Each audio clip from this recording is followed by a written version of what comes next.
Hello everyone, I am Dr. Utsab Bansal, Ophthalmology faculty at Marrow, and this is a video on the NEET-PG 2024 recall questions. There were a total of 14 questions asked in both the sessions included. 6 questions were asked in the first session and a total of 8 questions were asked from the second session in ophthalmology, which is close to the norm of 3 to 4% of the total questions being from ophthalmology. I know a lot of you are still engrossed probably in the aftermath of the normalization and a lot of students being unhappy with their results. But I would not focus there too much. I would rather focus on my preparation.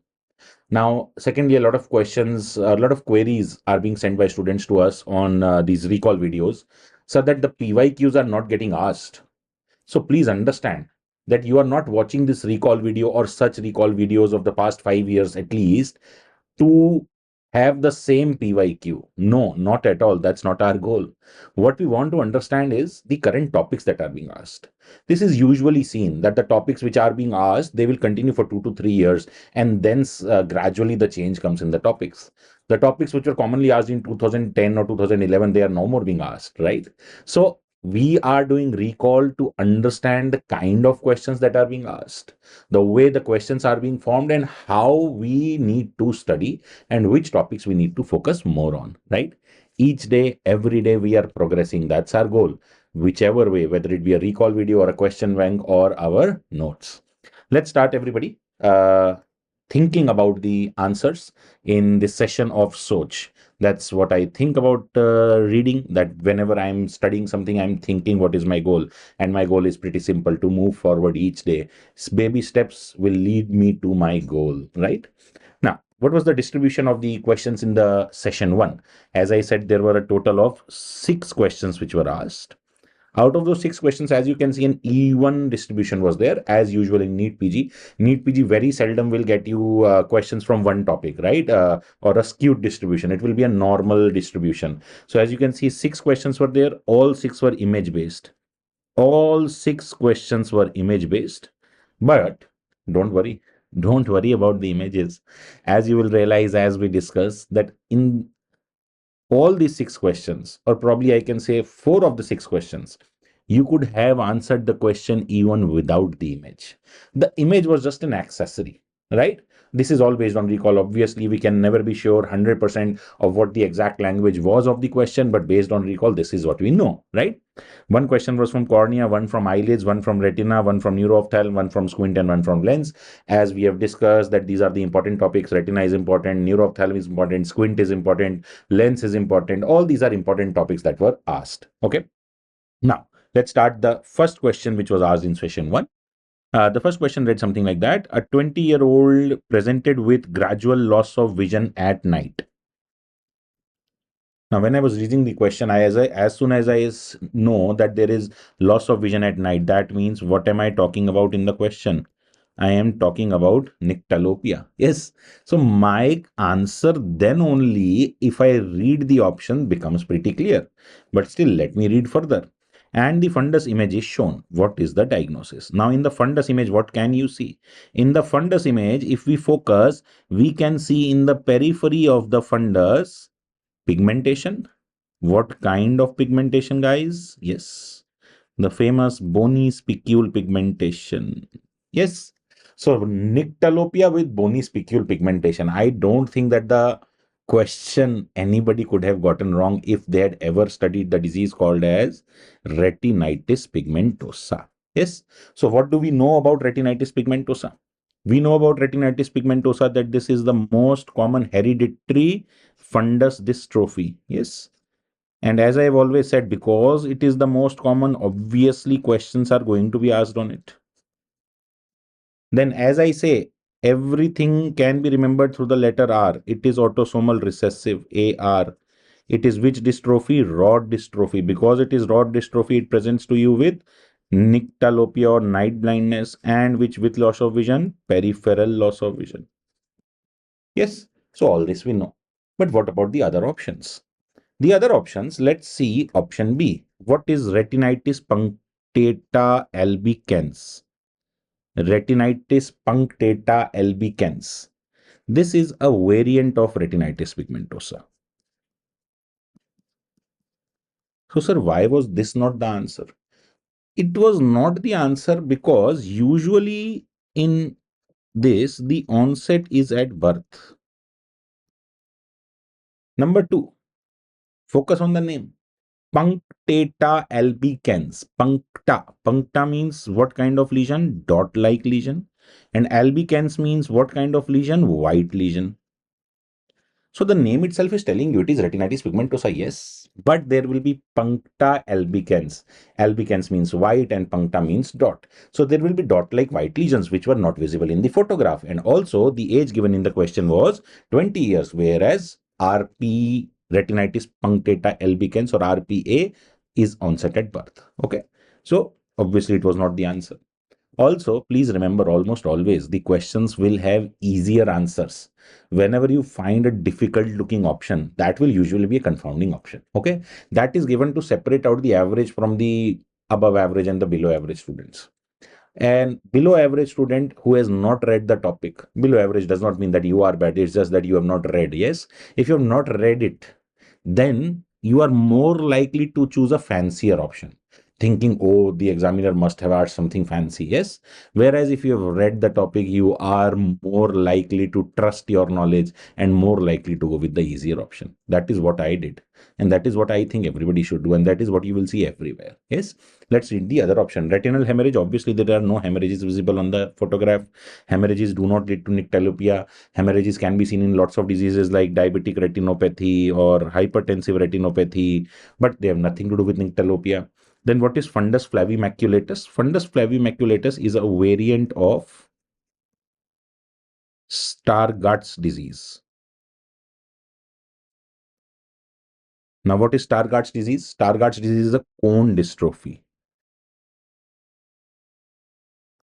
Cone dystrophy means it would have caused which vision loss, guys?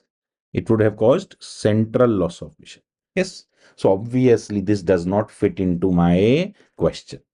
But even if I did not know any of the option B, C, or D, my question could have been done, as I said, just by the word nyctalopia. I would have done it in 1 second. Nyctalopia retinitis pigmentosa. Yes. This was the similar image which was shown to you during the videos also. So this should have been a pretty easy question for all of you. Retinitis pigmentosa, bone spicule pigmentation, just by looking at the photograph also, if you could not remember nyctalopia or any other form of retinitis pigmentosa. Yes. Now moving on to question number 2, everyone. Question number 2, session number 1. A patient undergoes lens implantation. Lens implantation means we are talking about what in this case now? We are talking about cataract surgery. Yes. There is worsening of vision after 1 year of lens implantation. That means we are talking about a late complication. As soon as we are talking about a late complication, what is the most common late complication? Comes into my mind, posterior capsular opacification. Now I see the photograph. I see something called as pearl-like deposits, which are called as Elschnig pearls. Now, as soon as I read this much, I know my answer will be option B, posterior capsular opacification. Slit length examination is done and the finding is shown on the image, right? So see, this is how I read the question. What I'm writing on the screen, this is how my brain reads the question. A patient undergoes lens implantation, okay, cataract surgery, the worsening of vision after 1 year of lens, late complication. So when I'm thinking, I'm essentially converting what has been asked into the question in the way I have learned things. So it becomes easier for me to comprehend and answer quickly. Similar image was shown to you in the videos also. As you will be able to see, two types of PCOs are there. Elschnig pearl, which is the most common 90%, and the other is Sommering ring. You can see pearl-shaped deposits behind the IOL implanted. Also remember about Elschnig pearls, or rather I can say PCO, that PCO is the most common late complication and it usually occurs 6 to 12 months after surgery. Okay, so we know the time of onset. Usually the patient will present 6 to 12 months after surgery, right? Now, what were the other options? Corneal opacity, obviously cornea not visible here. So this would have been answered only by a student who has never read ophthalmology, I would hope. Yes. Subluxation of lens. Subluxation of lens, or what we popularly also call as ectopia lentis. Could this have been the answer? It may have been the answer, but Would ectopia lentis lead to blurring of vision, or will the main complaint be diplopia as we have read? Yes, in ectopia lentis there is diplopia. Yes. Bullous keratopathy. Keratopathy again means a problem in the cornea. So again, this could not have been the answer. But if you remember bullous keratopathy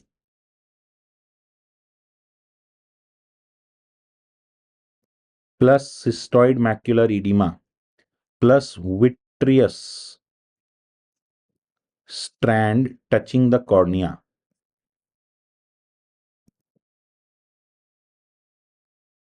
all these three occur together, and this is known as Irwin Gass syndrome.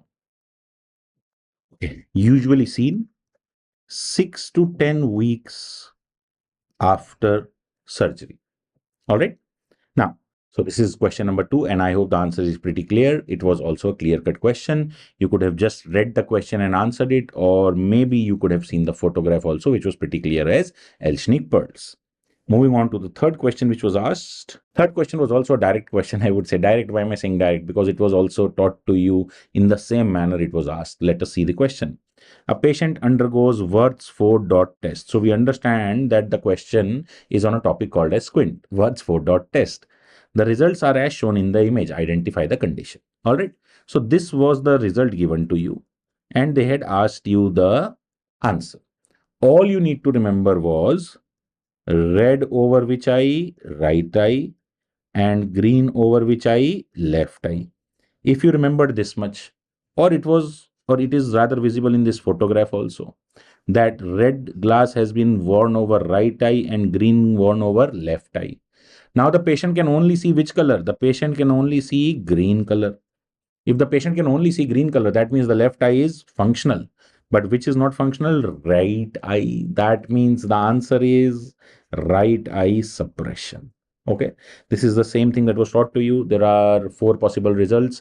As you can see on the screen, if only green color is visible, because green is over the left eye, that means the answer will be right eye suppression, and this was the question that was asked. Yes, if only red color is visible, that means the right eye is working, but there is left eye suppression. If all the 4 dots are visible, what are the colors of the 4 dots? As can be seen in this image also here. Okay, 4-dot test. What are the colors of the 4 dots? The colors of the 4 dots are 1 red, 2 green, and 1 white. If I can see all these 4 colors, then I do not have a problem.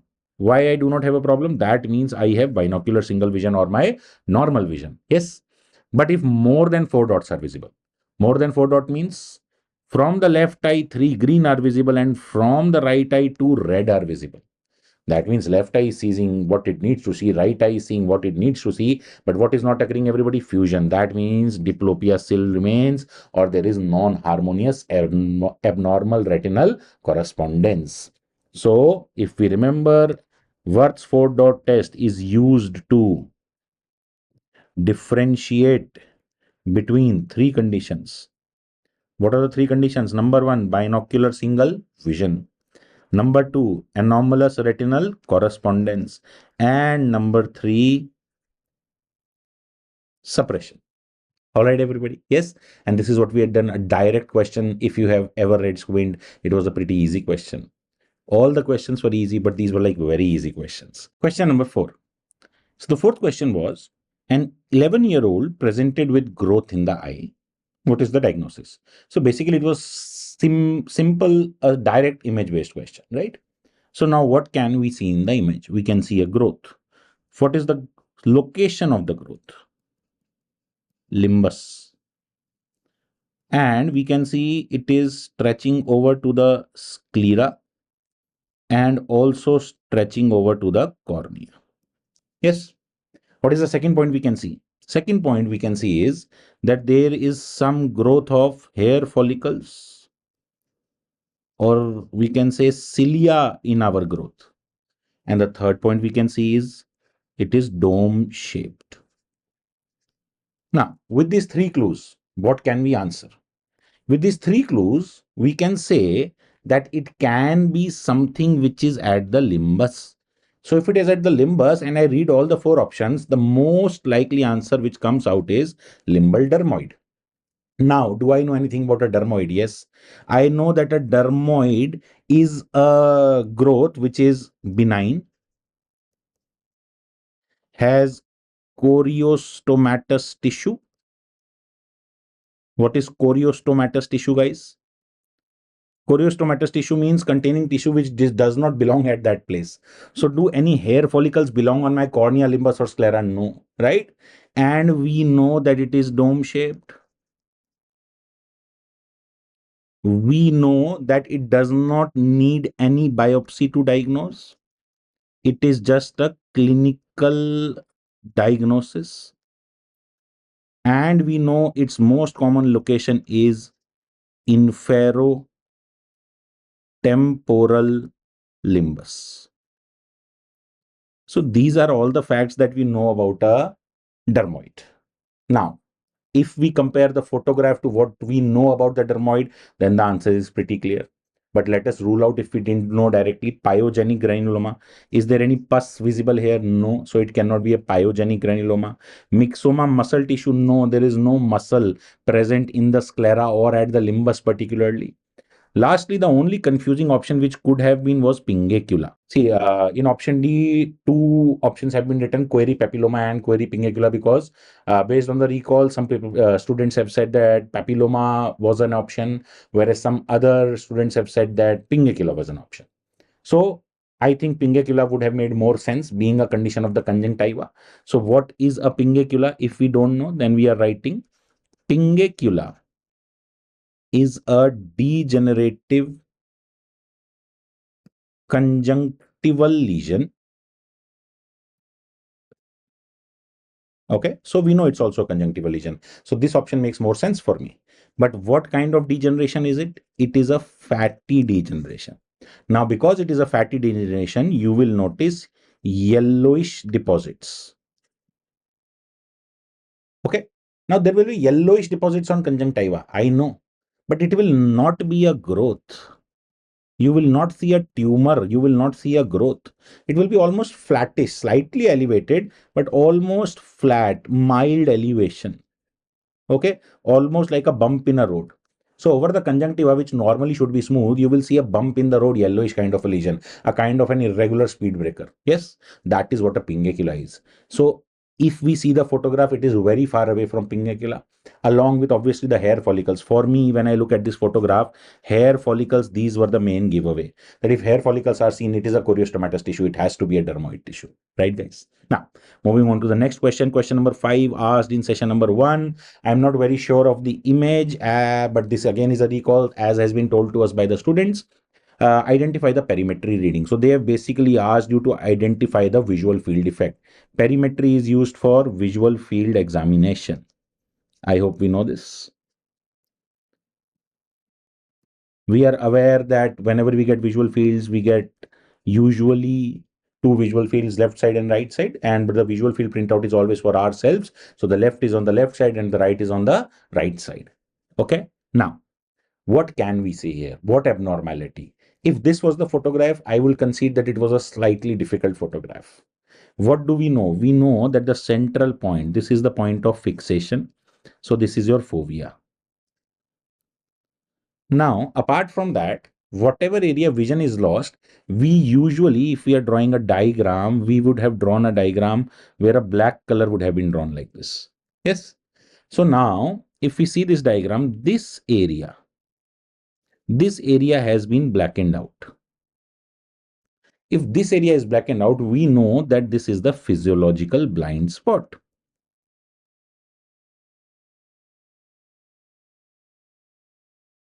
So now, if I don't answer this question directly, I read the options. Option number A, blind spot enlargement. Can it be blind spot enlargement? The blind spot appears larger than normal. A normal blind spot should possibly be, if we have drawn diagrams in the class like this, we draw it like this, like the red one I have drawn. But here it seems much larger than that. Yes, this can be a likely option, but I'm not sure. Let's see the other options. Arcuate scotoma. About arcuate scotoma, I know it is which shape? Arc shape. Is any arc shape visual field defect visible here? Not at all. So I am at least sure that it is not arcuate. had it been arcuate, it would have looked something like this. Arcuate scotoma. Can you see point of fixation? Can you see optic disc? From the optic disc, complete arc-shaped scotoma covering or affecting the superior arcuate fibers, SAF. There are two bundles of fibers, superior arcuate fibers and inferior arcuate fibers, but the central vision is intact.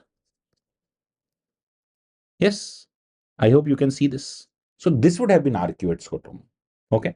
Now, let us move on to option C, altitudinal defect. Altitude, we know altitude means height. Height means something which affects only either the superior visual field or the inferior visual field. Yes, altitude, either the superior half or the inferior half. That means if I look at this image, now I can see that the superior visual field is lost, but the inferior field is intact. So this looks like a superior hemianopia. See, obviously, when we are drawing a diagram, we draw it like this, that the inferior is particularly white. No, it will not be. A little bit of it will be slightly less or more based on the patient's responses. But we can see that even the central vision has been affected. Okay, so this is a superior hemianopia or an altitudinal visual field defect. If we compare arcuate to altitudinal, we can see a clear distinction of the center being present in arcuate, but the center not being present in altitudinal. All right. Now, what was the fourth option? Ronnie's nasal step. Now, what is nasal step? Nasal step occurs due to unequal contraction between the superior hemisphere and the inferior hemisphere. So, I'll just clear this diagram for you. If we have an arcuate scotoma is present superiorly. Now, let's say arcuate scotoma forms inferiorly also. There will almost always be slightly unequal contractions. Due to unequal contractions, there will be kind of a step which is formed on the nasal side, and this is called as nasal step. Yes, I hope we are clear about this nasal step. Okay, done everybody. This is more likely answer to be blind spot enlargement, because it cannot be arcuate, cannot be altitudinal, or cannot be Roni nasal step. Okay, based on the options that have been provided, this would have been the best answer.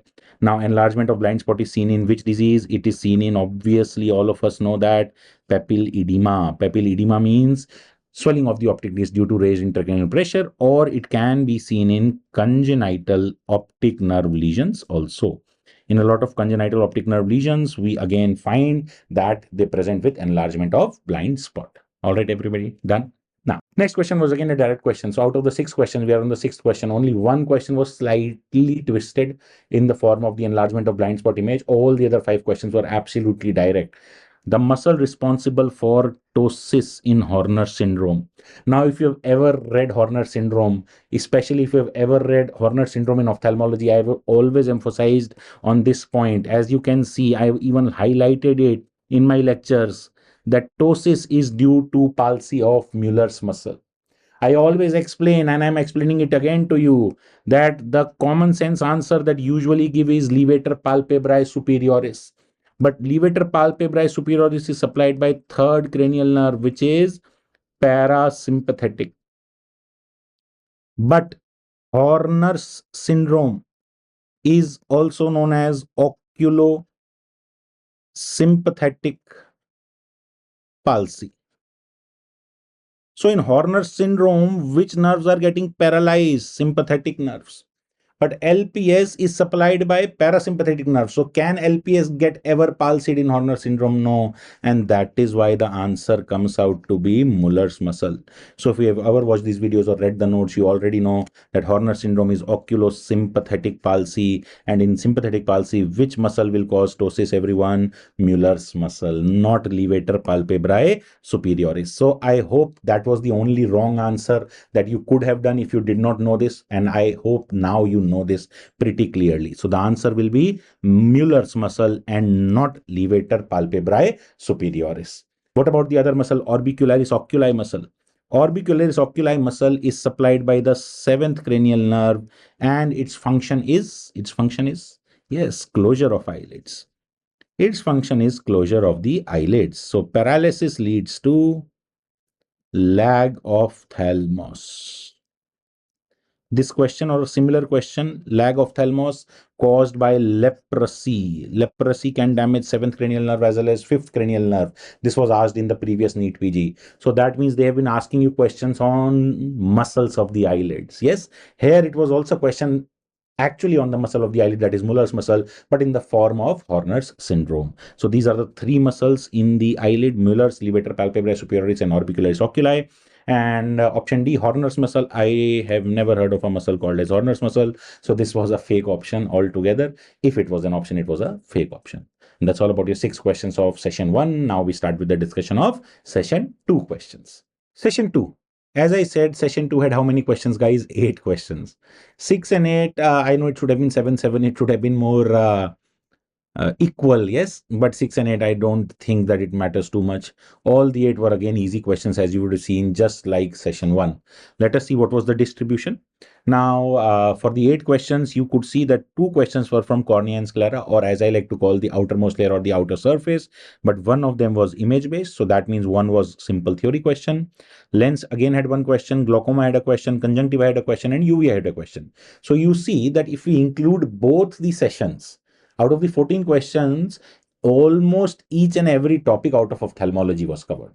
The only notable exception somehow was optics, that no question from optics was asked either in session 1 or in session 2, which could have been just a coincidence that it was not asked or not selected as a question, right? I don't think it necessarily means that optics is not an important topic, right? Now, apart from that, if you will see, each and every topic has been covered. Glaucoma was not covered in the session 1, but glaucoma has been covered in session 2. Conjunctiva was not covered in session 1, it has been covered in session 2. Uvea was not covered in session 1, it has been covered in session 2. All right. So again, an equitable distribution as far as the questions are concerned, with not a particular topic being favored. All right. Now, let us see the first question which was asked.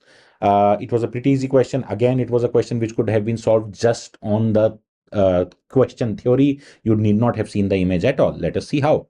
A patient was watching a movie. That's my first clue. As soon as I hear in ophthalmology watching a movie, my mind goes to something which has been told to us. Watching a movie, do not go to the cinema hall. Yes. And developed acute pain. On cinema hall pain. Cinema hall pain in the eye with diminution of vision. Second symptom is given, blurring of vision.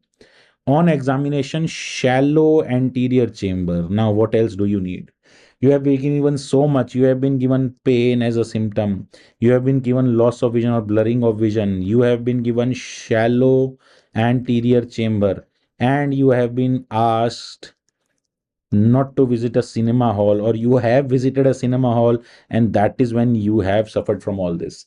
Do we need anything else? If we need anything else, that we have not watched the videos carefully. If we see the answer to this, it has been taught to us previously. As you can see, shallow anterior chamber is a risk factor, and then all these risk factors are precipitated by dim light. Patient asked not to visit cinema halls. What is the diagnosis? Which topic are we talking about? Yes, we are talking about angle closure glaucoma. This is a still from a main video on glaucoma, angle closure glaucoma. I hope it was easy if you have read it. If not, then what? Then we know shallow anterior chamber. Along with shallow anterior chamber, now we can see the image. In the image, what we can see? We can see redness. We can see hazy cornea. Yes. We can see a pupil which is mid dilated. We cannot see a fixed pupil, can we? The pupil should have been fixed, but in an image, we cannot see a fixed pupil. For fixed pupil, we need to see the reaction, whether it is constricting or not, dilating or not. Yes. And obviously, it has to be vertically oval also.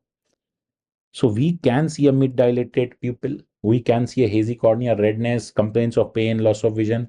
We know along with shallow anterior chamber that it has to be a case of acute angle closure glaucoma. There is no other diagnosis that I can have. Because there is no other diagnosis I can have, that means they're essentially asking you the treatment of acute angle closure glaucoma. So do we already know the treatment of acute angle closure glaucoma? Yes, we know that the pressure needs to be reduced and the pupil needs to be constricted. So the answer was pretty simple. They had asked you indirectly the treatment of acute angle closure glaucoma, where what do we do? We reduce the intraocular pressure first because the IOP is greater than 40. And after the IOP is reduced, we constrict the pupil by using pilocarpine. Pilocarpine is a miotic agent. Please remember, a miotic or a miotic agent. I have again and again said that a question on anti-glaucoma drugs will almost always be asked. They have not asked a pharmacology question this time. Otherwise, almost always you will see a question directly or indirectly from anti-glaucoma drugs in each and every question paper. That is kind of the norm, if I can say. If you ask me, sir, tell me one question which can be asked or will be asked, I will always say on anti-glaucoma drugs. So this for me is also a question on anti-glaucoma drugs only. Why is it a question on anti-glaucoma drugs? Because at last they have asked you to diagnose and answer the treatment of acute angle closure glaucoma. I hope we are pretty clear about this. Yes. Now, moxifloxacin, if you want to rule out, is an antibiotic. It has no role in acute angle closure glaucoma. Methyl cellulose is a lubricant. It again has no role. Atropine. Atropine will precipitate. As you will see, precipitated by dim light. Dim light leads to dilation of pupil, or I can say dilatation of pupil. Atropine also causes what, guys? Atropine also causes dilatation of pupil. So atropine is instead contraindicated, if we can say. Atropine will be contraindicated in acute angle closure glaucoma. It cannot be given. We need to pull the iris towards the center because we want to open the angle. We want to relax the space present between the cornea and the iris. So we can't bunch up the iris in the periphery. If we dilate the pupil, the periphery will already, which is closed, will bunch up with iris tissue and it will exaggerate my acute angle closure glaucoma. I hope we are pretty clear about this. Yes, sir. Now, moving on to the second question. It was a theory question, guys. What is the theory question? Let's see. A patient wearing contact lens develops pain in orbital region. Okay, so my first clue is contact lens. Then he develops pain. Focus on the word pain. You will understand why. He has a very casual attitude towards cleaning his contact lens. That means cleaning is not being done properly. So now, as soon as I hear this word contact lens and no cleaning, what do I get into my mind? I get two words. What are the two words I should get on contact lens? On contact lens, the first word that should come into my mind is Pseudomonas. And the second word that should come into my mind is acanth amoeba.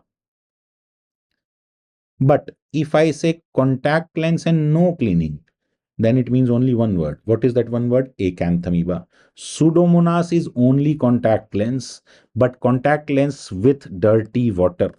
Contact lens used with contaminated solution, or if washed with tap water, or if done swimming along with my contact lens, then the answer has to be acanthamoeba.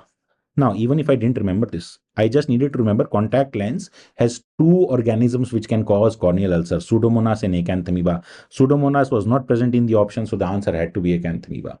Then, what were the other supporting clues? The other supporting clue was in acanthamoeba keratitis, we have read that the symptoms are far more than the signs. And what is the main symptom in such cases? The main symptom is pain. And that is the only thing that the patient is complaining of, severe pain in and around the eye. Yes. Then he also presented with corneal ulcer. Obviously, keratitis we are talking about. Keratitis means it can lead to ulcer. And the scraping showed organism with spine-like pseudopodia. What is the infective stage of acanthamoeba? Anybody? Microbiology, though you didn't need microbiology in this question. What is the infective stage? Infective stage is called as trophozoite. Yes. How does a trophozoite move? Like this, we have drawn diagrams. Yes, by taking out projections from its plasm. Yes, which appear like pseudopodia, false feet, and that is what is written with spine like pseudopodia. The microbiology of acanthamoeba has been given as a clue, but we did not need it. We could have solved this question only on one word, and that one word was contact lens. Right, guys? Pretty easy, pretty direct, I hope. Please also remember about acanthamoeba keratitis, that acanthamoeba keratitis is diagnosed by a culture if we are asked about a microbiology question, and the culture is done in non nutrient agar enriched with E. coli.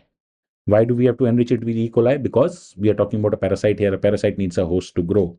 Please remember the drug of choice is PHMB 0.02%. But because it is not commercially available, we have to use chlorhexidine 0.1% or propamidine.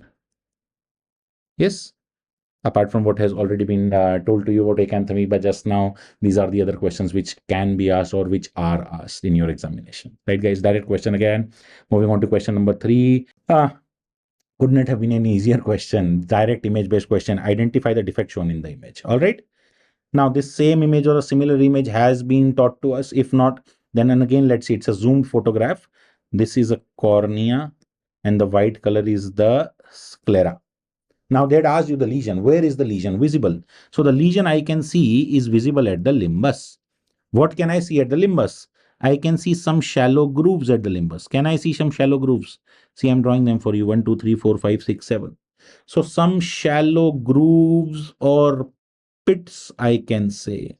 Shallow grooves or pits are known as Herbert pits. Now the only confusion could have been, if we have read conjunctiva, that there are two lesions which can be seen. What are the other lesion? What is the other lesion at the limbus? Can you see limbus? But now what can you see at the limbus? Some deposits, raised lesions. Yes, that means this cannot be Herbert pits. This is Horner Trantas dots. Horner Trantas dots. Am I making myself clear? So this could have been the only confusion in this question, whether the answer is option B or option D. But because depressions are visible, they have to be pits. Herbert pits are seen in which disease? Trachoma. And because these are deposits, these are dots, Horner Trantas dots, and these are seen in which disease? Vernal keratoconjunctivitis. Okay. I hope you remember this. This is clearly been taught to all of us that limbus can have two lesions which can be confusing, but one is a pit, one is a deposit, right? That is the differentiating factor. And that is what the examiners also wanted to ask us. Now, could have the answer been pannus? So what is pannus? If we know, pannus is superficial corneal vascularization. We know that the cornea is avascular, but in conditions again like trachoma, this is also seen in trachoma. In trachoma, there is corneal superficial vascularization. So that means this is a photograph showing pannus. Now, what is the other option given in the question? Gelatinous papilla. Please remember, papilla are seen on conjunctiva. Mainly which conjunctiva? Palpebral conjunctiva. Palpebral conjunctiva is not visible to in the photograph. Only what is visible? Sclera, or we can say bulbar conjunctiva. So it could not have been papilla at all. And it is a case of trachoma. Trachoma is usually a follicular reaction. Trachoma is a follicular reaction rather than being a papillary reaction. All right, guys. So again, a direct question. If we had read conjunctiva, direct photograph, simple question, simple answers. Now, because the question was on trachoma, you understand trachoma is an important condition. Trachoma can be asked to you. What is the treatment of trachoma? SAFE. I hope we remember. S for surgery. Surgery for what? Surgery for trichiasis. Yes. The eyelashes are turned inwards, and these turned inward eyelashes, they rub on the cornea and they cause corneal opacity. Corneal opacity basically means a scar, and scar means blindness. So is trachoma a blinding disease? Yes. But trachoma is not a blinding disease due to some problem of the conjunctiva. Conjunctiva does not contribute in vision. It is a blinding disease due to trichiasis. A for antibiotics. All of us know which is the drug of choice. We should know. Yes. Single dose. Yes. F for facial cleanliness. E for environmental hygiene. Please remember fly finger fomite. So this spreads in unhygienic conditions. That is why facial cleanliness and environmental hygiene are important. All right, guys. Now, please move on to the next question. The next question, the fourth question which was asked, was again a direct question. Let us see. A patient complained of acute painful diminution of vision. Very good. So we have been given pain plus loss of vision of the left eye for the past 2 days. Acute, obviously, it has been given.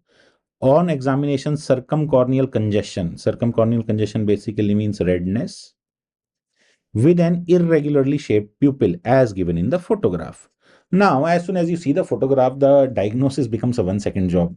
We don't need the question for this. We only need the image for this. What kind of pupil can you see? Irregularly dilated pupil, famously known as festooned pupil. Now, if there is a festooned pupil, what can be the only diagnosis, everyone? Yes, the only diagnosis can be acute anterior uveitis. So basically, this was a question on differential diagnosis of painful red eye. All the causes listed as options, it was a beautifully designed question. All the causes listed in the options were differential diagnosis of painful red eye. So let us learn how to differentiate. Had it been angle closure glaucoma, angle closure glaucoma, as we have just now read a little while back, will cause pain, redness, loss of vision. But how will we differentiate it? There will be mid dilated, vertically oval pupil. Yes? Yes or no? There will be no irregular pupil. Irregular pupil will be seen in festooned pupil, uveitis.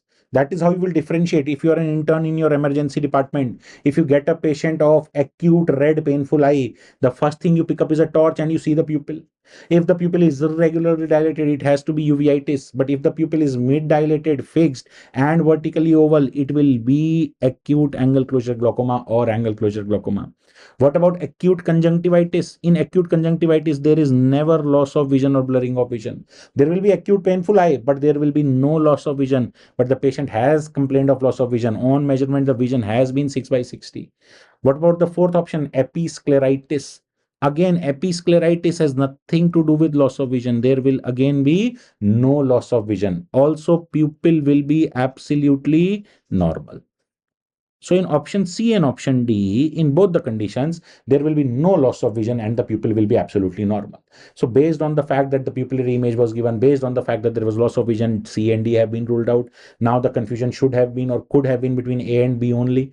Again, if you have ever read about festoon pupil, as you should have, as has been taught to you, irregularly dilated pupil, a shape festoon pupil, similar image was given into your question. Now, why do festoon pupil form? Please remember, festoon pupil form due to posterior synechiae. What are posterior synechiae? If you remember, posterior synechiae are adhesion between pupillary margin and lens. Am I clear about this? Yes. Direct spotter question. Next question is an easier question. Question number 5, session number 2. A visual field defect is given in the image. What is the diagnosis? Now, what is the diagnosis? In the left eye, which side is lost? Right side. In the right eye, which side is lost? Right side. In both the eyes, loss of vision towards same side. Which side? Right side. Same side. Same means homo. So the answer becomes homonymous hemianopia. Okay. The question could have been made a tad difficult by giving two options. Left homonymous hemianopia or right homonymous hemianopia. Then it could have been probably 1% more difficult. But we know that homonymous hemianopias are always contralateral. So if it is right-sided homonymous hemianopia, then left side lesion. Okay. I hope we are pretty clear about this. I hope there is no confusion in this. Direct question. Now, if we want to study about it, homonymous hemianopia, why does it occur? It occurs due to lesion below optic chiasma. What is present below optic chiasma? First of all, optic tract, then comes lateral geniculate body, then come optic radiations, and at last comes visual cortex. All right, guys. I hope we are clear about this. Done.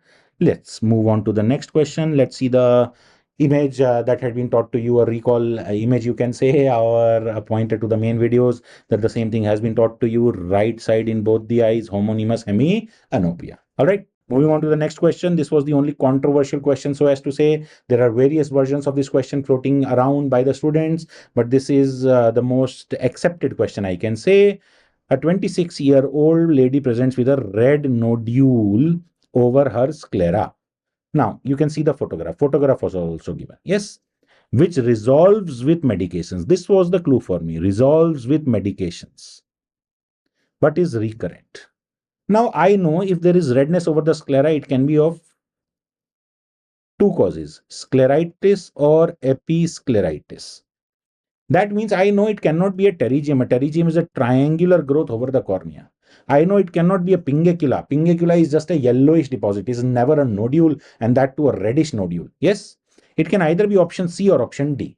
Now, if it resolves with medications, as we know, before the eye drop, after the eye drop. Before the eye drop, if redness is there, and after phenylephrine eye drop 2.5%, there is disappearance of redness. It has to be which case? Episcleritis. This has been taught to us. So that means the question is telling us that it resolves with medications. So the answer has to be episcleritis. But sir, what was the confusion then? The confusion was that the option was episcleritis, and which condition will you identify along with it? The option was episcleritis, rheumatoid arthritis. But sir, you have taught us that episcleritis is idiopathic. Rheumatoid arthritis is associated with scleritis. Yes, I know I have taught you that. But see, what we teach you is the most common. We say that most commonly episcleritis is idiopathic. More commonly, scleritis is associated with rheumatoid arthritis. But can episcleritis be associated with rheumatoid arthritis? Yes. In almost 25 to 30% of cases, episcleritis can be associated with collagen vascular disorders like rheumatoid arthritis. So I know you were confused. But if this line was written in the question, resolves with medications, then even though you were in doubt about rheumatoid arthritis, the answer should have been episcleritis. I know this could have confused you, but again, as I said in the beginning of the video, if you are an average or an above average student, believe in what you have read. Rather than overthinking, think what you already know and answer on what you already know. That would be the better answer. Scleritis does not resolve. There is no blanching. That's how we read it. Scleritis has no blanching. Now, sir, why nodule was written? So, there is a type of episcleritis called as nodular episcleritis. As simple as that. It is just an inflammation, which is a nodular episcleritis. No rocket science again. Right, guys? So if it confused you, please again believe in what you know. That's all I will repeat. You have read again many times. Believe in the information you know rather than thinking about the information which you do not know, guys. All right. Moving on, please. Okay, so question number 7, session number 2, everybody. This was a question of radio plus optha. Now, this is what we call clinical questions. This is what the students are afraid of. When two subjects are combined, they find it difficult. If you had known radio, it would have been a very easy question. But had you not known radio, then also you could have solved it. Let us read the question. The following MRI image shows a malignancy. So a tumor was shown in the MRI image. I don't know how to look at an MRI image. Let's leave it. What is the visual field effect seen in the case? So now I start reading the options. The first option is bitemporal hemianopia. As soon as I read bitemporal hemianopia, the first word that comes into my mind is pituitary adenoma. Now I know pituitary adenoma causes bitemporal hemianopia, and sir had clearly tossed us greater than 1 centimeter in size or macroadenoma. Now, in the image also, it has been written as greater than 1 centimeter. Yes. So now I know a tumor specifically given as greater than 1 centimeter in the image, it has to be a pituitary adenoma. But what if not? Binasal hemianopia, it never occurs. If it ever occurs, it occurs due to a bilateral lesion. Yes. Homonymous hemianopia. Homonymous hemianopia occurs due to lesion below optic chiasma. Below optic chiasma comes optic tract. Optic tract lesion occurs due to meningitis, tubercular meningitis, syphilitic meningitis, posterior cerebral artery aneurysm, no tumor. Then lateral geniculate body, optic radiation. Again, we have not read about any tumor. Yes, as a known cause, we don't know any known cause of homonymous hemianopia. Then complete blindness, obviously it is so vague. Complete blindness means bilateral cortical blindness. Bilateral cortical blindness means your visual cortices have completely stopped functioning. Usually occurs only in cases of very severe trauma. Yes. So I know just based on this fact that this can be only answered by temporal hemianopia. If I don't know radiology, then I can take an educated guess just based on ophthalmology. I hope we are clear. If we know our radiology, then obviously it will be pretty easy. We know that we can see a sella turcica gland or the pituitary adenoma here. Okay, tumor in the sella turcica. Yes. Now, what are the causes of bitemporal hemianopia? If we remember, guys, bi 3 PC and AC. 3 means third ventricular glioma, P for pituitary adenoma, C for craniopharyngioma, A for anterior cerebral or anterior communicating artery aneurysm, and last C for cavernous sinus thrombosis. As you can see, while teaching also, it has been clearly mentioned that microadenoma will not cause it, only what will cause it? Macroadenoma. All right, guys. Moving on to the last question that was asked, session 2, question number 14 of NEET-PG 2024 recall. A very easy question again. A 2-month-old girl. Okay, so we are talking about infants here. Very good. Presents with leukocoria in the left eye, as also can be seen in the image. What is leukocoria? When the pupil gives a white pupillary reflex. Instead of giving the normal black color reflex, it gives us a white pupillary reflex. Yes. What is the appropriate management? Now, if it is a white pupillary reflex, 2-month-old girl. Yes. I know leukocoria can be due to retinoblastoma, or it can even be congenital infantile cataract.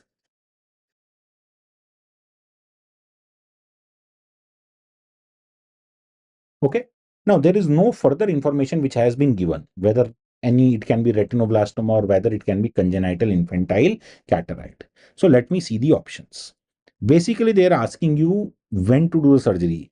Trial of medical therapy. See, medical therapy will not be tried in cataract at all. In retinoblastoma, I don't know whether to give radiotherapy right now or to give chemotherapy or to enucleate, because no grading has been provided to me. So I can easily rule out option D.